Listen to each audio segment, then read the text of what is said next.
Hello everyone, welcome back to my channel.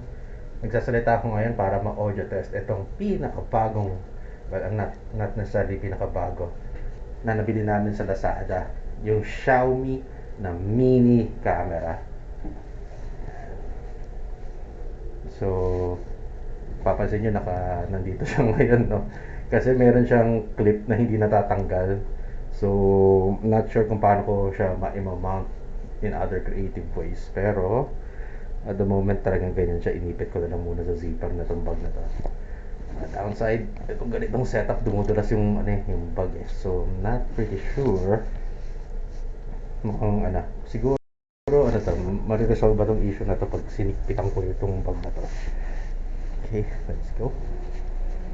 Later on, magsasalita din tayo habang nandun ako sa motor. Tingnan natin kung yung maririnig yung boses ko. Kung maririnig yung boses ko without the use of mic. I mean, using yung raw mic nitong camera na to. We'll see how it goes. Tingin ko hindi maririnig yung boses ko dun sa camera while, operating the motorcycle. Kasi it's windy at baka rin mawala sa posisyon itong kamerang to.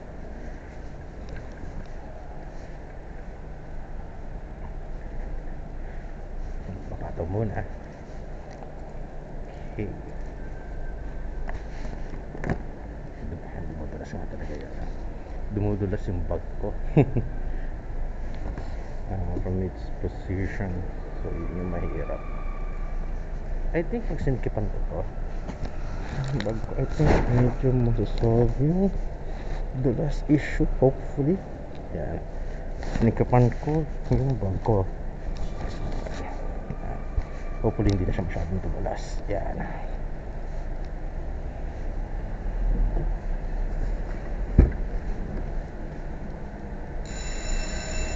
Ito nga pala yung motor ko, Kimco Like 150i non-nudo pearl white.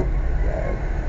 Been owning this motorcycle for 5 years na. So yun, very reliable. I did have some issues like yung nasira yung fuel pump, pero other than that, sulit na sulit. Yung bili ko sa kanya at 99 pesos nung panahon. Entry level price, kinash ko pa noon.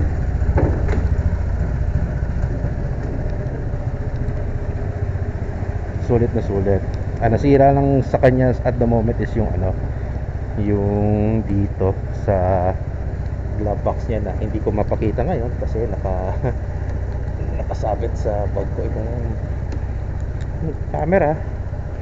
Pero ayun. Tapos DIY ko na lang siya. Yan. Wait lang guys. Punasan ko lang to.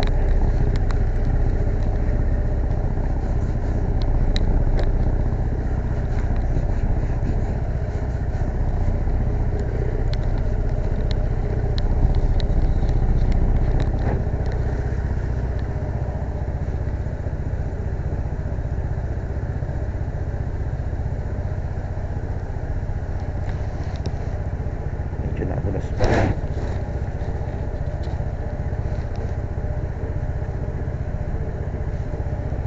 Hopefully pa nakaupo ako hindi siya dudulas kasi nakasangga sa legs ko yung bag.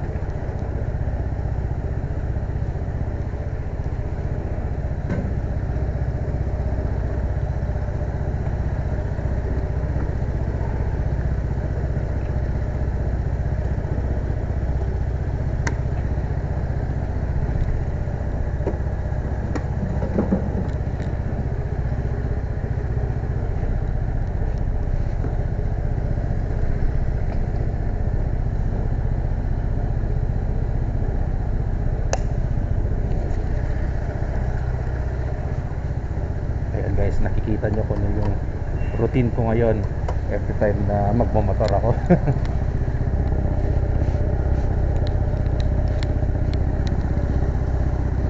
Ewan ko kung nakikita nyo.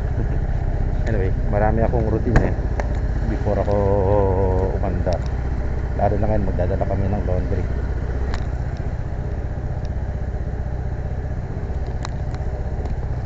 Umuulan kanina na nasa taas kami. Ayan. Kung umuulan pa rin pag akyat ko, ikakat ko na yung video.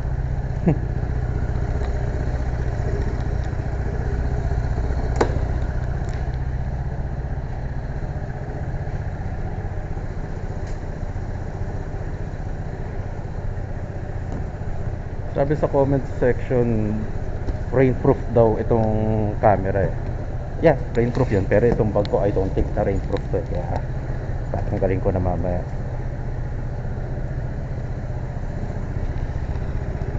Sakay ka na?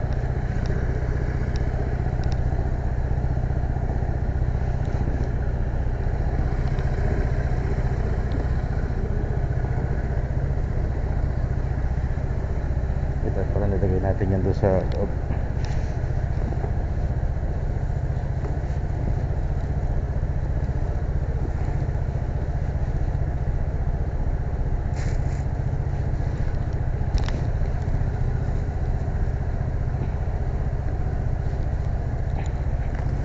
Okay.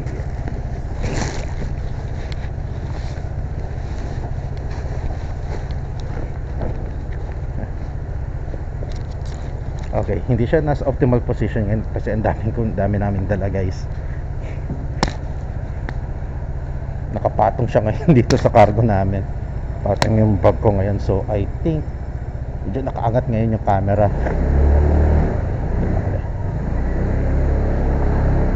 I'll still continue rolling guys. Gusto ko rin kasi makita later on kung ano tsura eh.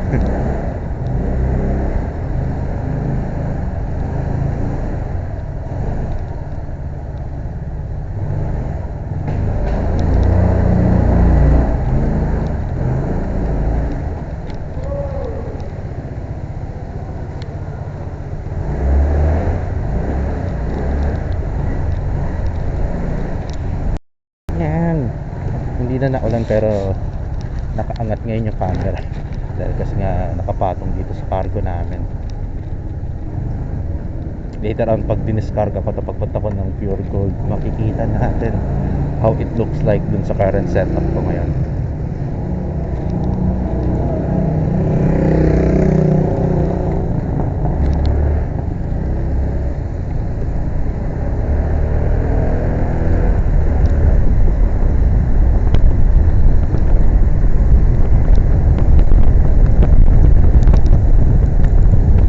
Nakasarado na yung yung Rook na helmet ko guys.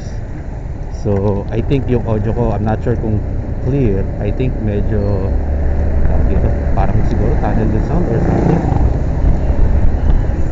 Not sure din kung rinig nyo kasi nakikita natin later on sa video. Captionan ko na lang.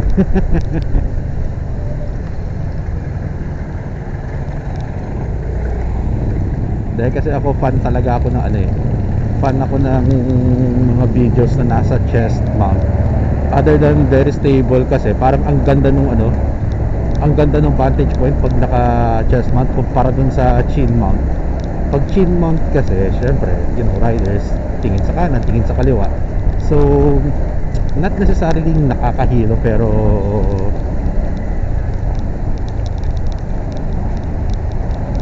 hindi ko siya ma-explain eh. Yung parang medyo nag-fish eye siya dahil lumilingon sila. Actually ito kahit dun sa lang din, medyo nag-fish eye din nga tong medyo nag-fish eye itong kamerang to.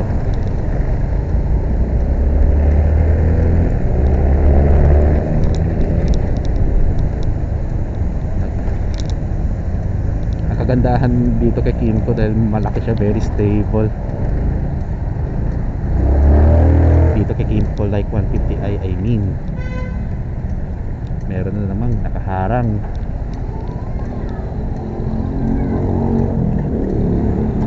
Dito na kami doon sa first drop off location. Yeah.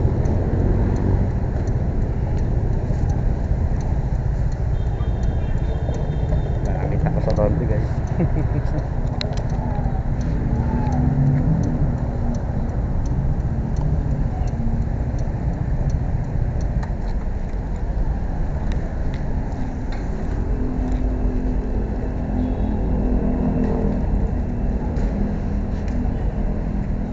Eh, dapat di mo muna tinanggal. Pupunta na rin ako ng Pure Gold eh. Kaya, pasok ka lang muna ta. Sige, thank you kuya. Mabait naman ni Kuya Guard ngayon.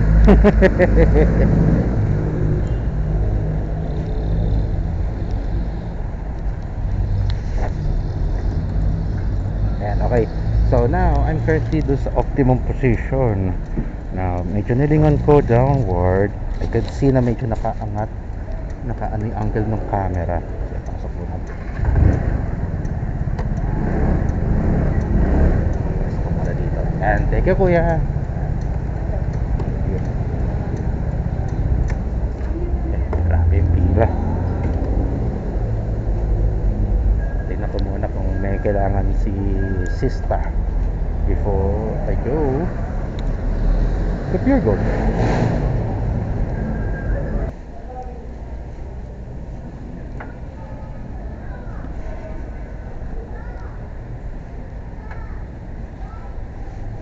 Yan. One of the disadvantages na itong setup na to is pag may kukunin ako dito sa body bag ko, kailangan kong i-stop yung rolling. Close sila sayang. Isa pa naman na ito na isiloso na yun.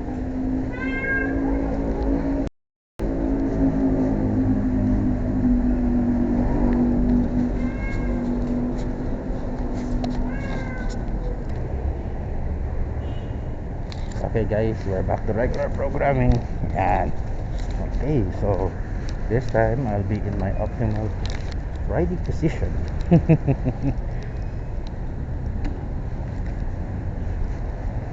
Sana okay. Excited na akong makita kung itsura ano. Actually, I will post this raw. Not necessarily pag-picture ko muna siya using online video editor na nakuha ko si Open Video.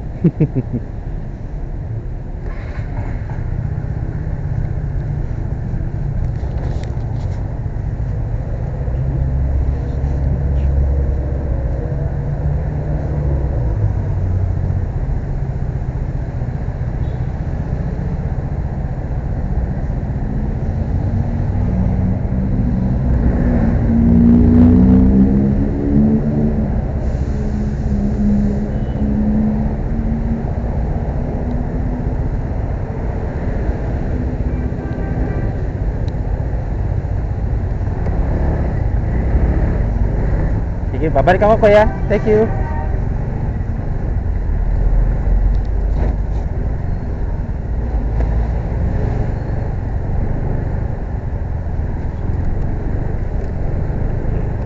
Medyo sinisilip-silip ko yung camera moment ngayon. I think medyo nakataas yung angle niya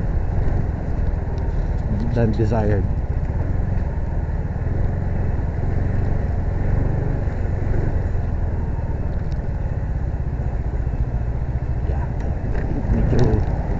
Hopefully maganda nga sa output na ito.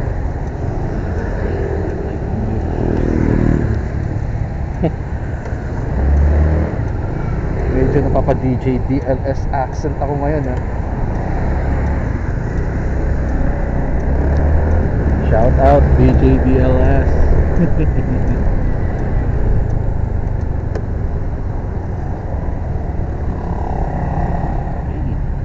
Filtering. Oops. Nakatakot na pag yung filter dito sa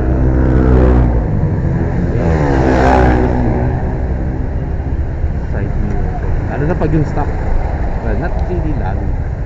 Ito kasing aftermarket na ito na nabili ko na white na mirror. Medyo mababa siya. Para dun sa stock.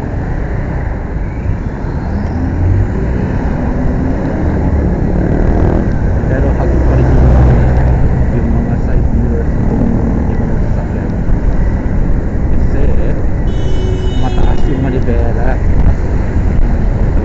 Well, yung ganitong problem, pwede din mo ma-solve naman yun. Aftermarket mirrors na shortest step or kung paano side mirror.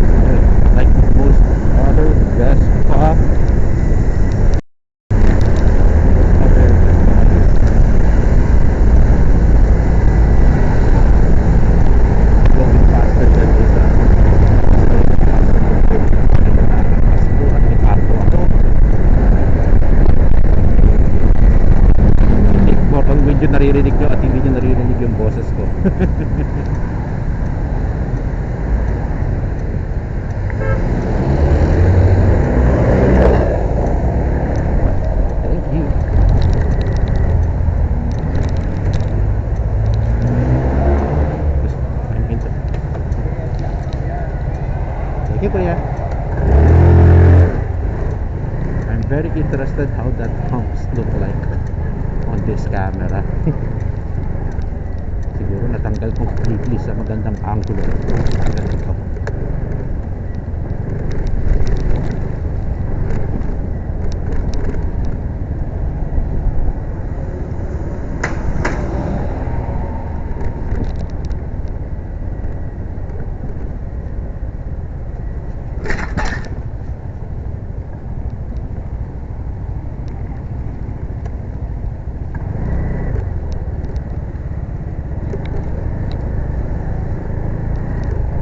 Actually kasi previously medyo medyo nilook up ko yung SJ Cam C200.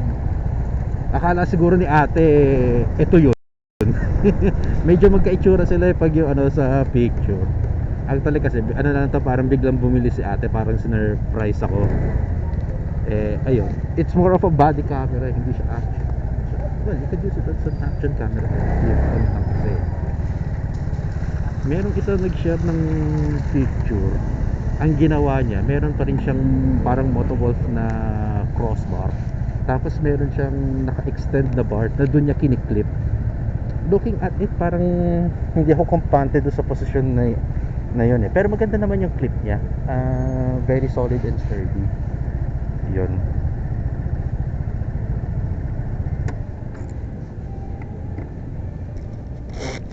Ito, another issue ko pa dito sa current setup ko. Pag may kunin ako sa bag,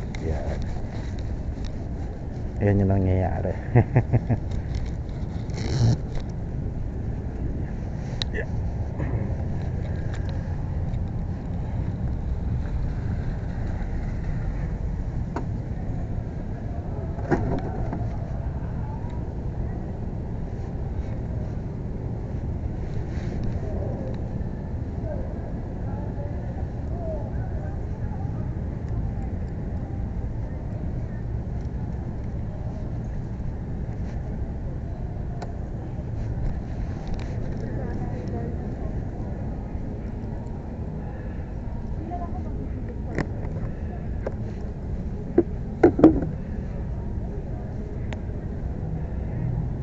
Moving my hand out of the moment, guys.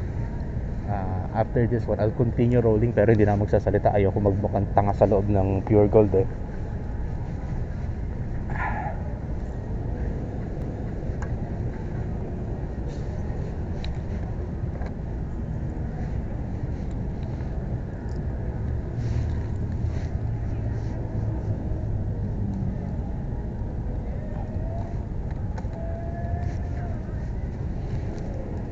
Ayaw nga pala, today nga pala yung Manila Wrestling Federation na event.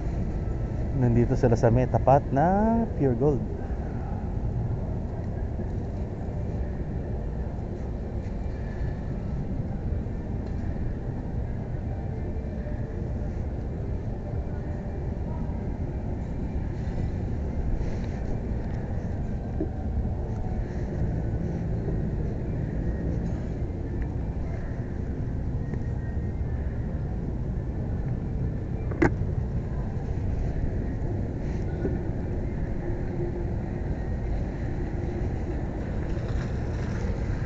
Uy, ayos yun ha. Sorry guys, for sure hindi kita dito sa camera at the moment, pero merong para nagka-practice kasi sila ngayon dun sa ring, tapos may nag somersault from the rope. Shout out sa inyo mga wrestlers ng MWF. I consider you guys as fellow artists. 'Di ba? Tawag dito, lumaki naman tayo lahat sa WWE, and seeing people trying to practice that kind of art dito, nakakataba ng puso. Anyway, I'm now going in sa Pure Gold, so di mo na ako magsasalita guys. I'll just keep rolling.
Ano yan? Tiger Ano? biscuit po. Ayan. Hindi po kahit dalawa sir. Sige. Ay ko na nahawakan ko na, sorry. Po. Uy, sorry.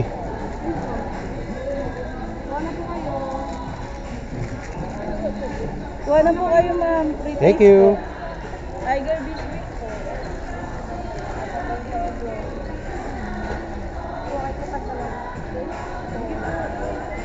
Go po.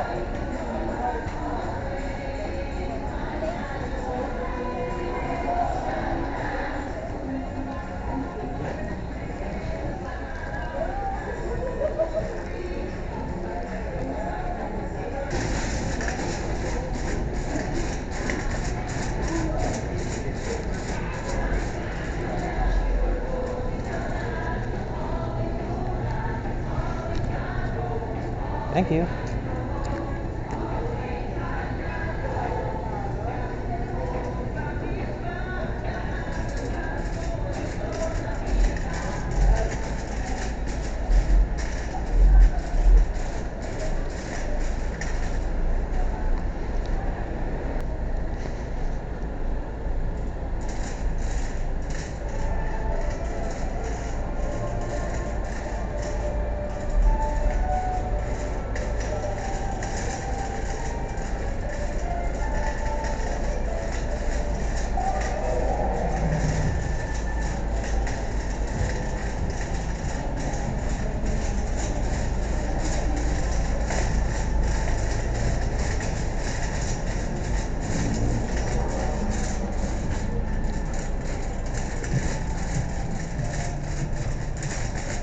Actually guys, medyo later on sa park na itong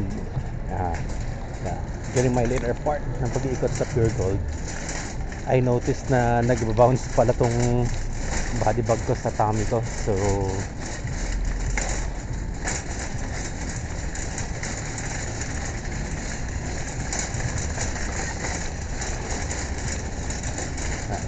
I'm expecting a shaky shots while inside dun sa Pure Gold.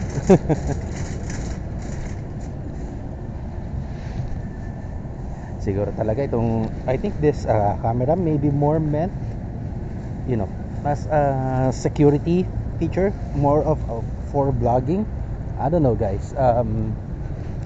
I'll check later on pag nailagay ko na siya sa loob, pag na-i-view ko na dun sa laptop ni ate. How it looks like.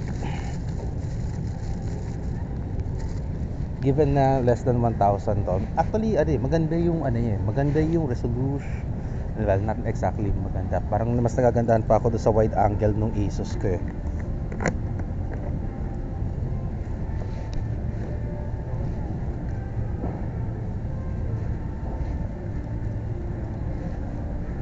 Yeah, going back, mas nagugandahan ako doon sa wide angle ng Asus ko nung when I first view yung mga sample shots nitong, well, not sample shots, yung parang tinetesting namin ni ate.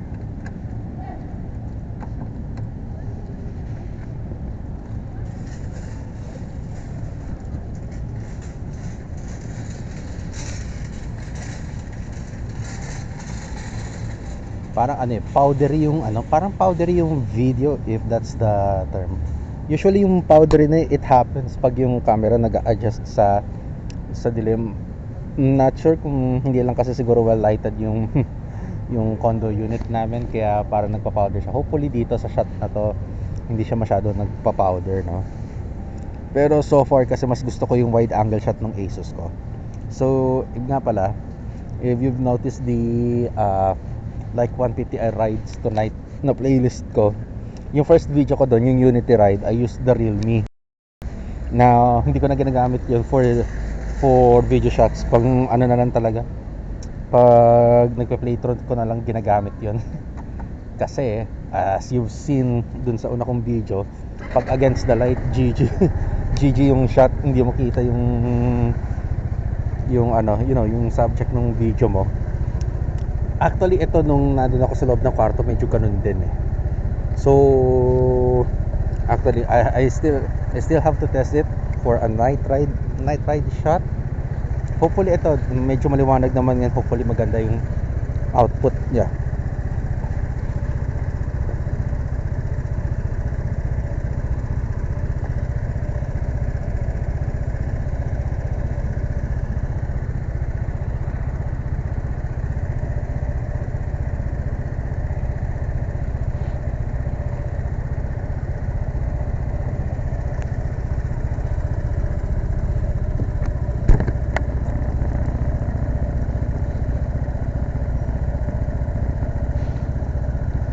Hopefully maganda yung output niya. Eh nga kanina, nung mention ko, during my last na pag-ikot sa Pure Gold, nag-bounce yung body bag ko on my tummy. So, I'm expecting a bouncy shots nasa loob.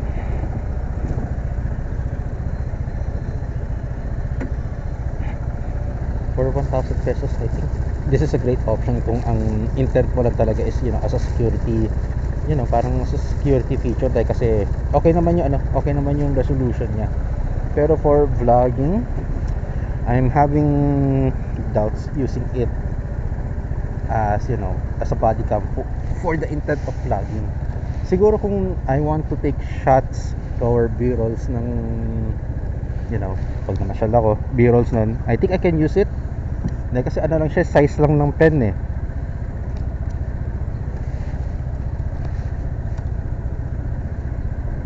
Well, not really size ng pen. Parang iPad Shuffle siya. Kung inabutan niyo pa yung iPad Shuffle, guys.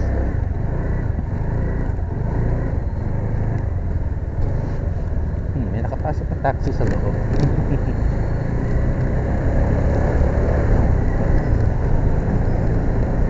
Unahan ko na sila, guys. Hello po.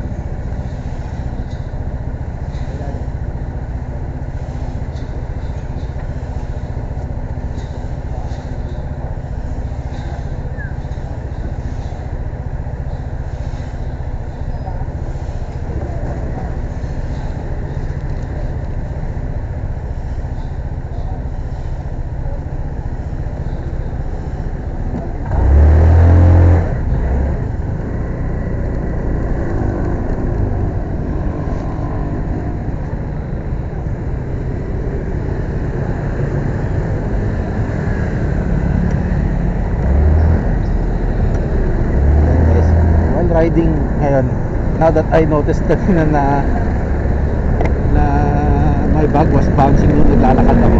Ngayon medyo nanonotice ko rin, nararamdaman ko na nagbabounce yung body bag ko while riding. Siguro kung payat ka, you won't have this issue. not really sure. Hinikpitan ko na yung strap eh.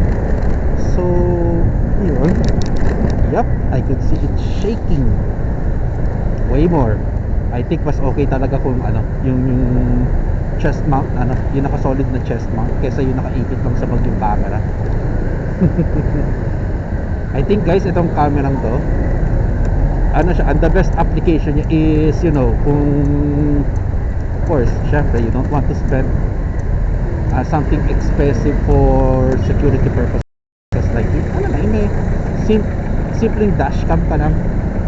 I think this is a wonderful option. Kaya po siguro intent mo just snippets lang yung makikita.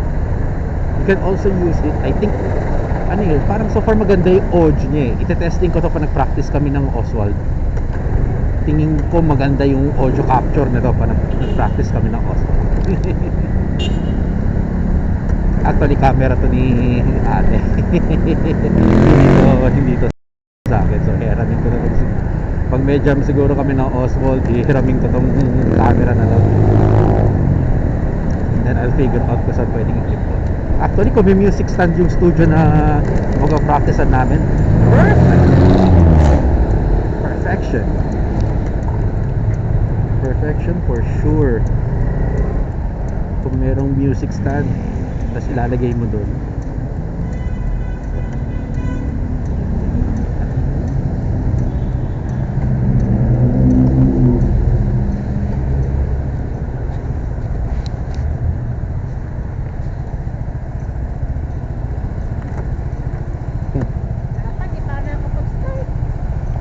Okay lang. Grabe.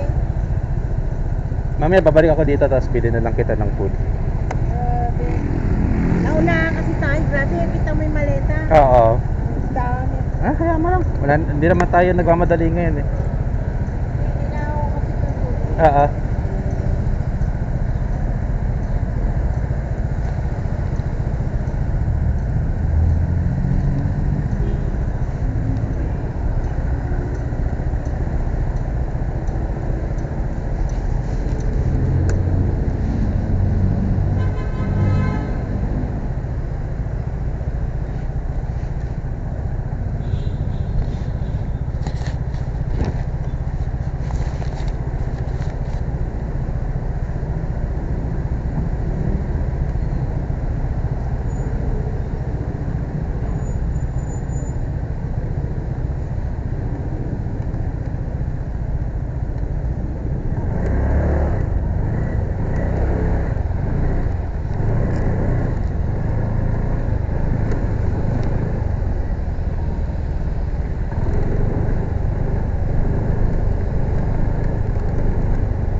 Ito kasi pag yung ganitong slow speeds, hindi pa nagbabounce sa chan ko yung body bag ko. At saka yung meron kasi akong desired angulo or vantage ng camera, which is yung kita yung dashboard nitong motor ko while seeing the environment. Yun yung desired na vantage point ko. I think hindi ko siya ma-attain dito sa camera ng to, because right now I could see it na medyo nakataas siya. If I flatten it out, bumabalik siya sa pwesto, narin na pa na strain dahil kasi nag-bounce yung bag eh. So nawawala siya from that flat position. We'll see I'll see all later on. Kamusta yung yung angulo niya.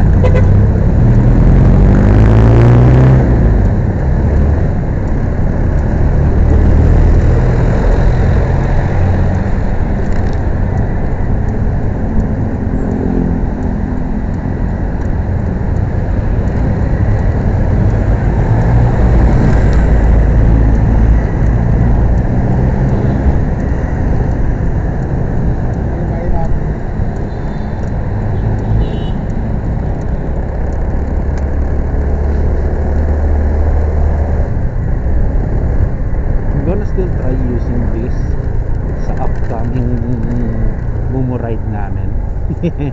It's going to be a night shot, so ayun, it will be a review video on how it looks like pag gabi.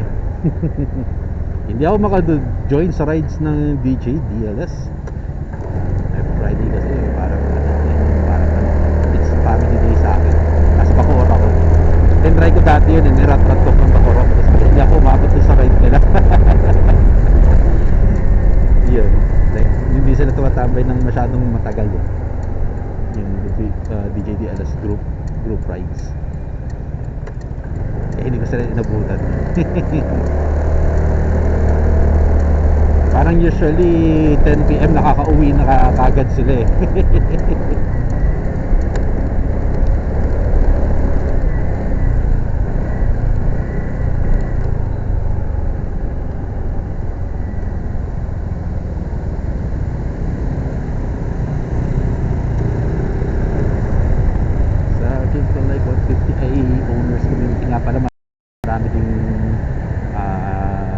Nagbo-vlog doon or more on TikTok sila. More on TikTok. So minsan when I have time, so i-shoutout ko sila doon sa Backjammer na page.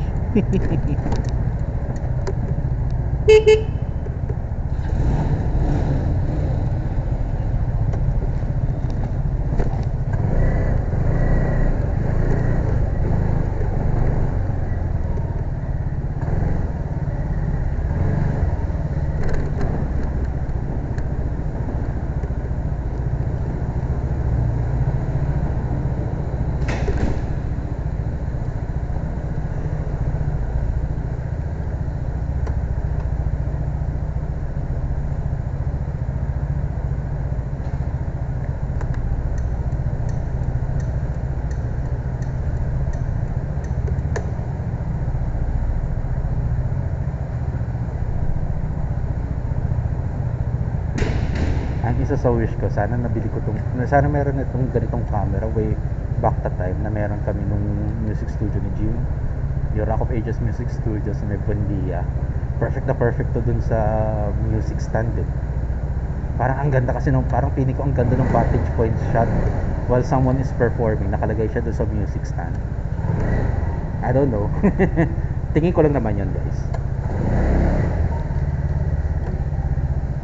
May drop off daw ako tapos babalik ko ulit si sister.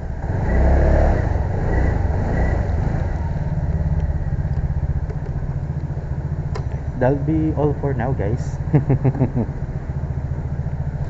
Salamat ulit sa pagpunta sa channel ko. Thank you.